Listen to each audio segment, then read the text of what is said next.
తెలుగు తమిళ భాషలో సముద్రకనికి గల క్రేజ్ గురించి ప్రత్యేకంగా చెప్పుకోవాల్సిన పని లేదు.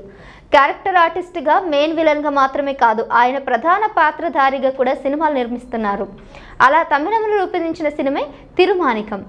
నందా పెరియస్వామి దర్శకత్వం వహించిన సినిమా ఇది. క్రితం ఏడాది డిసెంబర్ 27వ తేదీన థియేటర్లకు ఈ సినిమా వచ్చింది. జనవరి 24వ తేదీ నుంచి జీ5లో స్ట్రీమింగ్ అవుతుంది. తమిళంలో పాటు కన్నడ, మలయాళం భాషలలో మాత్రమే ఈ సినిమా అందుబాటులోకి వచ్చింది. కంటెంట్ పరంగా ఓటీటీలో ఈ సినిమా దూసుకుపోతుందని సమాచారం.